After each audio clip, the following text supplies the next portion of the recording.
The following audio was recovered from a hard drive found in a burned-out storage locker near Seattle, Washington. The owner could not be found.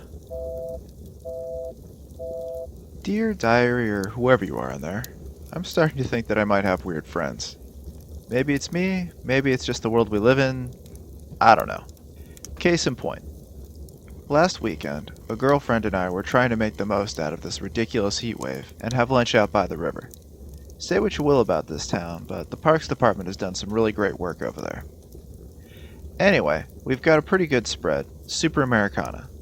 We've got a checkered bedsheet, olives, crackers, melon, some sort of mayonnaise-based salad, and the best fried chicken that a drive-through window can provide. It's like a Norman Rockwell painting, but with facial piercings. But as we're eating, I noticed the oddest thing. She is spurting lemon juice on everything. I'm pretty sure that she even pulled the bottle out of her purse, since it wasn't with the other condiments that we brought. It doesn't really faze me at first. I like my fried chicken with some severely bitter pickles after all. And that mayonnaise sludge honestly needed all the help it could get. But when she started applying drops to the cantaloupe, I had to say something. I'm just an inquisitive asshole like that.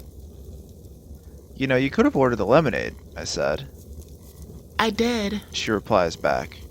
I can tell she's pretending not to take the bait. I'm condemned to my impulses. Alright, but what's with the lemon juice? Her already reddening face blushes even harder, which is kind of striking in someone who is practically an albino. I'm not crazy. I just have a condition. Like a vitamin C deficiency? Sure, like that. I dropped it. I kind of had to avoid spoiling the rest of the day's plans, but we all know how well I can leave a thread untugged. So, earlier today, I'm at her house, and I see this big-ass bottle of lemon juice in her fridge, and here we are. You aren't going to let this go, are you? She sighs and pulls down a bottle of red wine, along with a bottle from the fridge. How have I not noticed this before? And I bet you're going to record it, too. Fine, just don't mention my name anywhere. And we move to her couch. This is going to sound so goddamn stupid, but there is this thing with my family for a while now. My grandparents came here from Norway, but I don't know how far back it goes. Talking about it isn't exactly encouraged, so you should feel damn lucky right now. Anyway, when I was 13, we were still living in with my Nana. She used to keep an eye on me while my parents were working. She was the tiniest woman, but there was just this sense of carved stone about her that you just didn't want to mess with. And she could really sing. She pauses 2 seconds to drip the juice into her wine glass and then take a sip. One night, I wake up and there is this enormous shadow in my room. Human-shaped, but surrounded by ropey hair or tendrils or something. And weirdest of all, it was wearing this tiny sort of red hat on its head. It was the only point of color in the room, and my eyes refused to focus on anything else. The shadow was saying something to me, but I didn't know the language. It was all low tones and vibration. At that point, I started screaming, so Nana bursts in and just starts spraying the thing with what smells like grapefruit juice. And now it starts screaming, and I guess I passed out. All I remember after that is Nana and I on her old green couch. She is telling me about this creature that has apparently been haunting my family since possibly forever.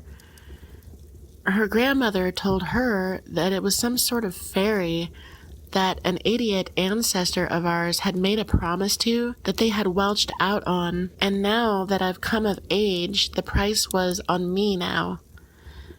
I don't know how I would have taken that on any other night, but that image of red and flexing shadows is still with me today. She downs her wine and then chases it with lemon juice and starts giggling. It's so stupid though. You know how we've dragged this nightmare out?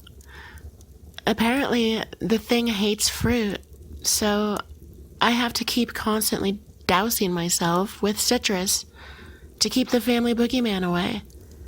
Vitamin C supplements don't work. I tried that once and there were some close calls. Something about the essence of the thing, I guess. I don't mess with the formula anymore. So how do you know I'm not this weird little man in some elaborate disguise? I don't. At this point, she hurled the remainder of her citric acid-loaded shot glass into my eyes. Bright side is, I do get to still see her tomorrow, but I had to promise not to keep checking for horns or a tail. I agreed, but with my fingers crossed, of course.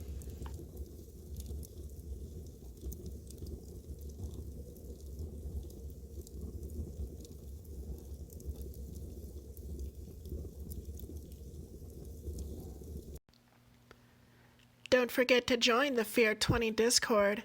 We've got memes, streams, and most importantly, screams.